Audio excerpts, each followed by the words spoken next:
Pregunta es, ¿por qué el Redentor debe ser verdaderamente Dios? ¿Por qué el Redentor debe ser verdaderamente Dios? Y la respuesta completa de la semana es para que por su naturaleza divina, su obediencia y su sufrimiento fueran perfectos y efectivos, y también para que pudiera soportar la justa ira de Dios contra el pecado y vencer la muerte. Para que por su naturaleza divina, su obediencia y su sufrimiento fueran perfectos y efectivos, y también para que pudiera soportar la justa ira de Dios contra el pecado y vencer la muerte. El versículo de la semana está en Hechos 2:24. Hechos 2:24 dice, pero Dios hizo que Jesús resucitara, y es que la muerte no tenía ningún poder sobre él. A través de la Biblia vemos que la deidad de Jesús es continuamente afirmada. Por ejemplo, en Juan 1, en el versículo 1 leemos, en el principio ya existía el verbo y el verbo estaba con Dios y el verbo era Dios. Y luego en el versículo 14, el verbo se hizo carne y habitó entre nosotros. Y entonces Juan desde el principio de su evangelio está diciendo Jesús es Dios. Más adelante en Colosenses 2:9 leemos toda la plenitud de la deidad reside corporalmente en él. Es decir, Jesús es plenamente, completamente Dios. Y entonces la respuesta de esta semana nos da algunas razones por las que Jesús tenía que ser y es verdaderamente Dios. Vamos a hacer énfasis en 4 en específico. Sí, 4 razones que están dentro de la respuesta de nuestra pregunta de esta semana. Número 1, soportar la ira de Dios y vencer la muerte.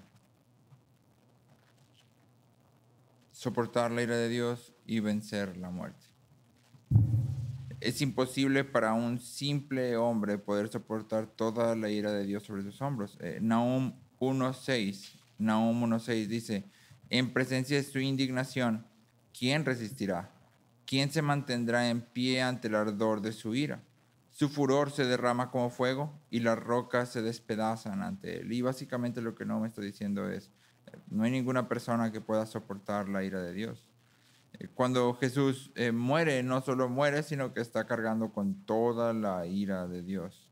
Sí, por eso Jesús en la cruz dice, Padre, ¿por qué me has abandonado?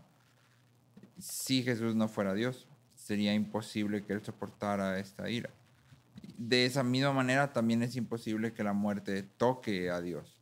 Y por eso en Hechos 2:24 que acabamos de leer, dice que la muerte no tenía ningún poder sobre Él. En otra versión dice, Dios lo resucitó, poniendo fin a la agonía de la muerte, puesto que no era posible que Él quedara bajo el dominio de ella. Es decir, Jesús siendo Dios no puede quedar bajo la muerte.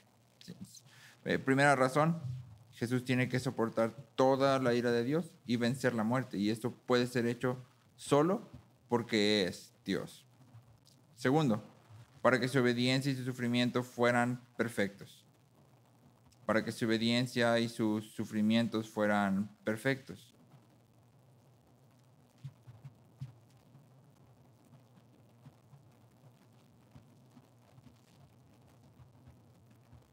Como ya dijimos, parte de lo que Jesús viene a hacer como hombre es obedecer la ley de Dios.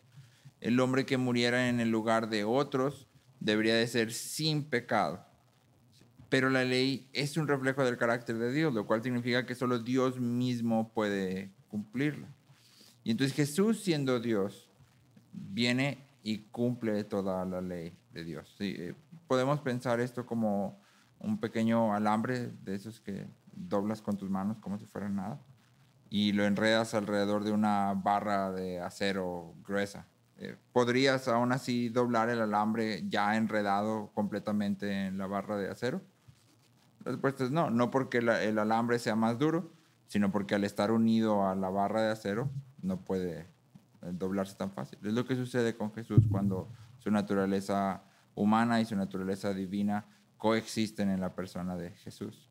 Sí, Hebreos 9:14 dice, cuanto más la sangre de Cristo, el cual mediante el Espíritu Eterno se ofreció a sí mismo sin mancha a Dios, limpiará vuestras conciencias de obras muertas para que sirváis al Dios vivo.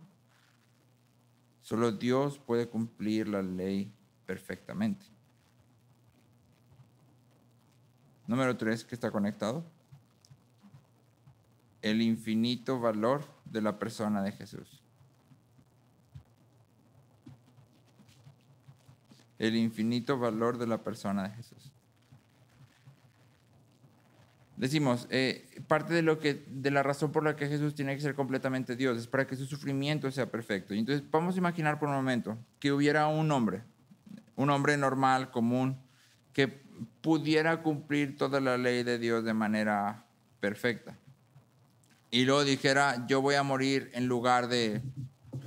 ¿A cuánto equivale la vida de un hombre en hombres?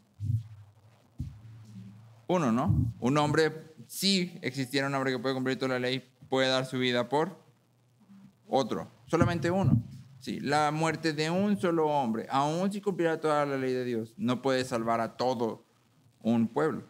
Sin embargo, Juan describe a Cristo como el Cordero que quita el pecado del mundo. Los cánones de Dort explican esto así. Dice, esta muerte del Hijo de Dios es el sacrificio y la satisfacción única y perfecta por los pecados, de valor y dignidad infinitas y abundantemente suficiente como para expiar los pecados del mundo entero. Esta muerte es de tan gran valor y dignidad, porque la persona que la padeció no solo es un hombre verdadero y perfectamente santo, sino también el Hijo de Dios, de una misma eterna e infinita esencia con el Padre y el Espíritu Santo, tal como tenía que ser nuestro Salvador. Y entonces la idea es esta. El infinito valor de Cristo viene de que es el Hijo. El autor de Hebreos lo dice así. Te leo Hebreos 7, del 25 al 28. Hebreos 7, del 25 al 28. Dice, por lo cual puede también salvar perpetuamente a los que por él se acercan a Dios, viviendo siempre para interceder por ellos. Porque tal sumo sacerdote nos convenía, santo, inocente, sin manchas, apartado de los pecadores y hecho más sublime que los cielos, que no tiene necesidad cada día, como aquellos sumos sacerdotes, de ofrecer primero sacrificios por sus propios pecados y luego por los del pueblo.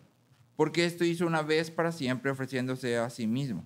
Y luego fíjate este contraste. Dice, porque la ley constituye sumos sacerdotes a débiles hombres, pero la palabra del juramento posterior a la ley, al Hijo, hecho perfecto para siempre. Y el contraste está entre hombres y el Hijo. Y no es que el Hijo no sea hombre, sino que es el Hijo. Y eso lo hace de un valor infinito, ¿sí? Suficiente para salvar a todos aquellos que se acercan a Él. ¿Sí? De manera que entonces sus sufrimientos no son los sufrimientos de un hombre común, sino son los sufrimientos del Hijo de Dios. Y por último, la cuarta razón.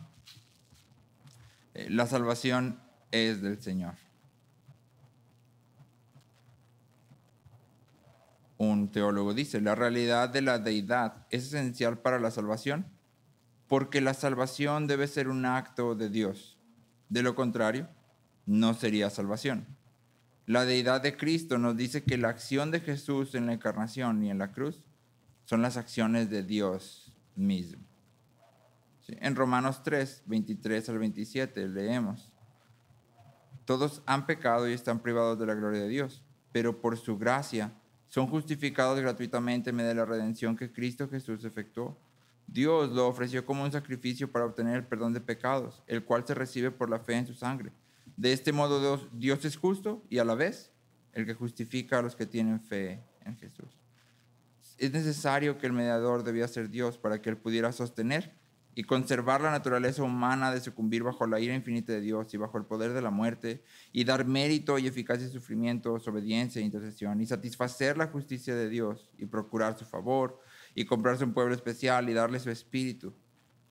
Pero más que todo esto, es necesario que el mediador sea Dios, porque la salvación pertenece a Dios. No es un acto alcanzado por manos humanas, en ningún sentido.